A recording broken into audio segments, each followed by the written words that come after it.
Whenever I hear the term budgeting, I cringe. I really, really don't like the word. I've never had a personal budget. I've never even used a budgeting app. Yet, I managed to save successfully. And I promise you, I'm not using willpower. Who the f am I to tell you what to do with your money? My name is Priya Malani, ex-Merrill Lynch, ex-Wall Street, extremely type A, the kind of crazy you want in charge of your cash. Currently managing millions of hardworking dollars for hardworking, high-earning 30-somethings like yourself. Whatever phase you're in, financially free, fixing it, Or feeling totally my job is to teach you the stuff that no one else is going to. Enough foreplay. Take off the jeans, put on the sweats, grab a glass, and let's talk money. Welcome to the F word. Smart money. No bull. Hey guys, welcome back to the F word. Today we're talking about saving and budgeting. More specifically, I'm going to walk you through the 3 reasons why traditional budgeting is designed to fail and what I want you to do instead. Now, look, I take it very seriously that you have busy lives and don't necessarily want to spend time on your money. And I know this because I don't necessarily want to spend time on my money. So this isn't a finance protocol for non-finance people. I think of this as a finance protocol for everyone. I always say smart money management does not require micromanagement. I'm not here to make personal finance feel like a course in spreadsheets, right? I truly want it to feel more like a system that runs itself in the background while you live your life. At the end of the day, the system, the right system, should support you enjoying your life. It shouldn't make you feel confined or constricted. So let's get started. Why do we even budget? Here's the thing. Most of us are taught that budgeting is the answer to saving money. The thinking goes, if I put a ceiling on how much money I can spend, I'll have something left over at the end of the month that I can put towards a bigger financial goal. And in theory, that makes sense. But here's what actually happens. The month goes by, nothing happens as planned, or as one of our clients said, there's no such thing as a typical month. You go a little over budget on clothes, so you try to cut back on groceries or dine out less, which never works. So then you start looking at where else you could possibly cut, right?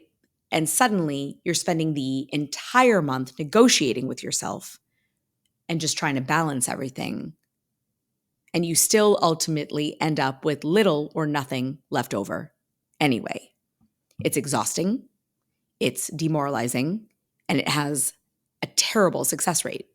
So, to be clear, if you've ever failed at budgeting, the problem isn't you, it's budgeting.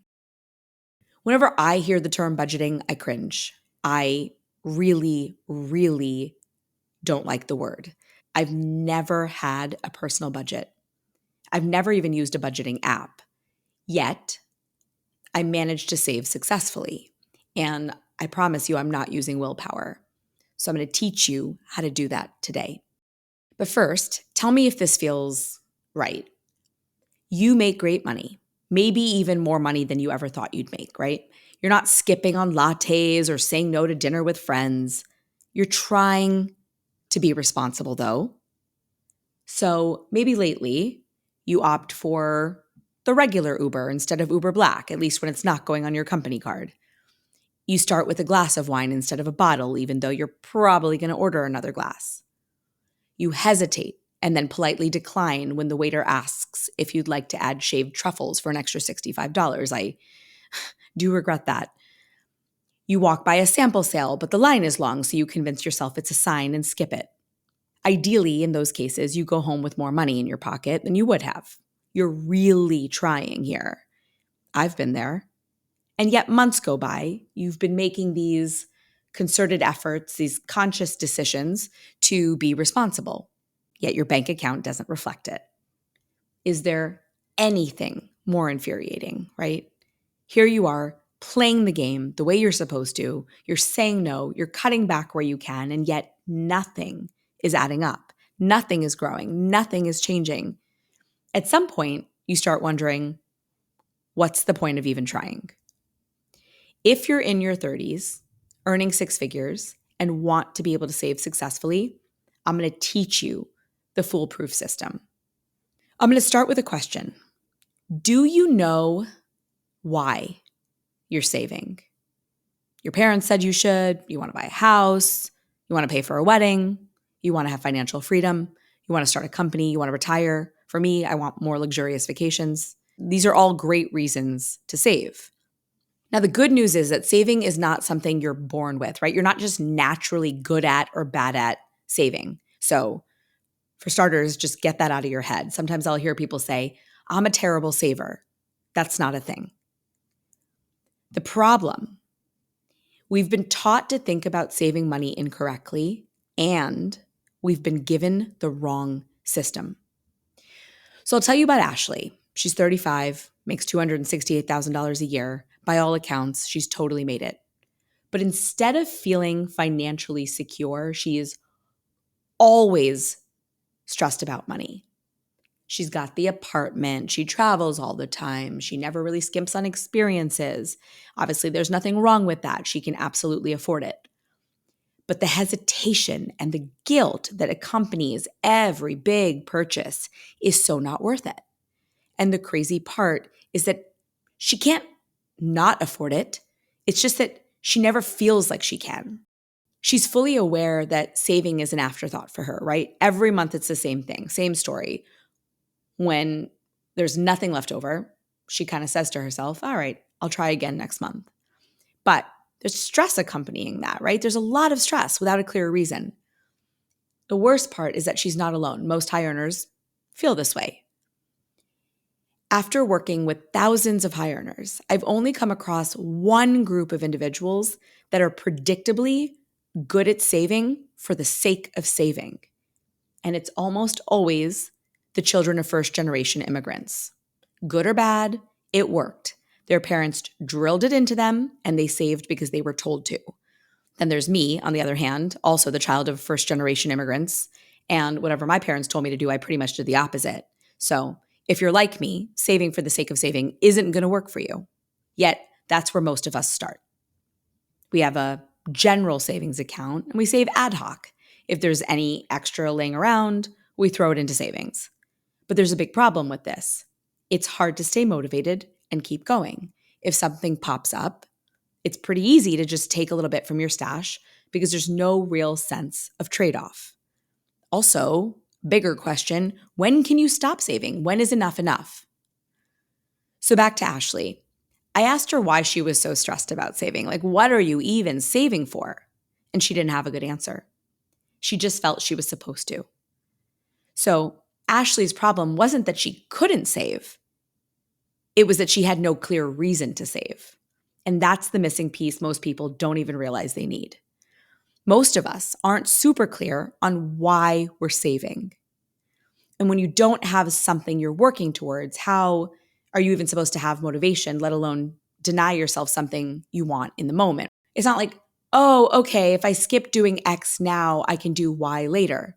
So we do X now, and that becomes our default. That's the crux of our problem with how we think of saving and budgeting. However, just knowing what you should be saving for does not mean you'll actually do it. So what I want to do is I want to show you a way to save money that simultaneously allows you to spend basically every single dollar in your bank account every month without having to, again, micromanage how much you're spending in various categories: dining out, gas, groceries, gym, shopping. So that's what we're going to do. So I get Ashley to come up with some of her goals. That's the place we start. And at first, she's like, I don't have any. Come to find out, her and her friends are planning to spend a week in the Basque region of Spain. Super cool. They want to fly business class from Chicago, make it a whole thing. And all in, she thinks the trip's going to run her around 10 grand. For the first time, saving wasn't just an obligation, it had a purpose. And for Ashley, that literally changed everything. And honestly, I find for most people, that's the key. So the next thing I had her do was set up a dedicated savings account at an online bank. We'll get into the benefits of online banks in another episode. I have her nickname the account Basque Girls Trip. Now, I know nicknaming seems very basic, probably almost a skippable step, but studies show that when your accounts are nicknamed with their intended purpose, we're much more likely to stick with our savings plan.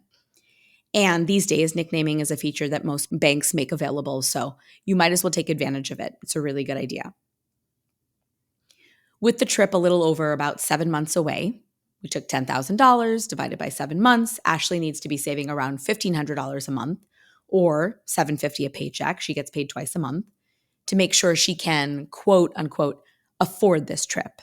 And I say it that way because without this planning, Ashley probably would have done what I see a lot of people do, put the trip on a credit card. I'm thinking of one friend in particular who put a safari in Kenya on her credit card.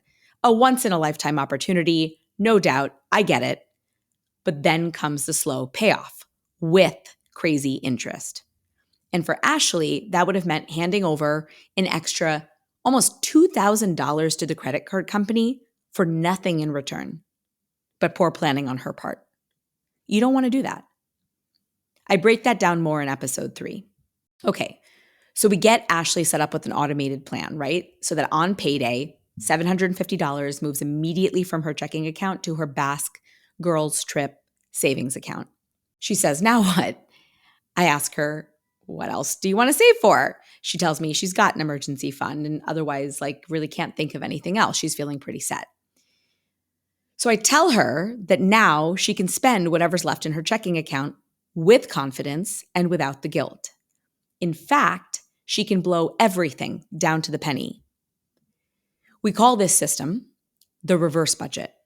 Save first, blow the rest. And I don't mean blow in a reckless way. You're probably using it for bills, childcare, all the things. But once you're automating towards your savings goals in the near or distant future, you really can spend your account down to zero. I call this being responsibly reckless. Every month I spend my checking account down to zero. I always have. My money is either being automated towards things I want to do in the future, or I enjoy it now, all of it. All right, let's recap. So here's how you set up your reverse budget. 1, decide what you're saving for. Be specific, whether it's a weekend in Napa, you're upgrading your IKEA couch, you want to plan for your first down payment on your first home. 2, set up an automatic transfer to a dedicated savings account right when your paycheck hits. That way, savings happens before you see the money, out of sight, out of mind. We've talked about this before. Step 3, whatever's left in your checking account, it's the fun part. This is yours, all of it, to spend guilt-free. If you're skeptical about the spend the rest guilt-free part, let's talk about it. Now, I do find that the system forces you to be honest, not just about whether you're living a lifestyle you can actually afford, but also about your bandwidth for getting on track with your goals. If you have to put the Cabo trip on a credit card and pay it off over time, you can't actually afford it. And if saving for your goals feels impossible with your current cash flow, I find that the system gives you that reality check that you need to adjust, right? Whether that means breaking up or tweaking your spending or shifting your priorities, it gets you clear on what you might need to do based on your current income and expenses. I find that the reverse budget not only gets you thinking about what you want today, but what you want in the future. As we discussed in episode 1, the day when you can magically afford everything isn't a thing. If you want big things in the future, you have to plan for them with purpose. And the reverse budget just makes that so much easier, and it happens automatically. So that when the time comes to buy a home or put a deposit down with your wedding vendor, you'll know exactly how much you can spend because you've planned for it. You'll never have to ask yourself again, can I really afford this? All right. I hope you're on board with the fact that traditional budgeting doesn't work, but that doesn't mean saving is impossible. Think of the reverse budget as your go-to system to build the life you actually want on purpose. Set it up, let it work for you, and start enjoying your money guilt-free. If this episode helped you rethink saving, please share it with a friend who needs to hear it. See you next time. Thanks for listening to The F Word with Priya Malani. If you like what you heard, hit subscribe wherever you're listening and leave us a review while you're at it. We're approval junkies. Don't forget, you can find a ton of great resources, content, courses, and other freebies at stashwealth.com. Now, for the capital S stuff our lawyers want us to say. Stash Wealth is a registered investment advisor. Content presented is for informational and educational purposes only and is not intended to make an offer or solicitation for any specific securities, product, service, or strategy. Consult with a qualified investment advisor, that's us, before implementing any strategy. Investing involves risk, including the loss of principal. Past performance does not guarantee future results. There, we said it. Did I have that up?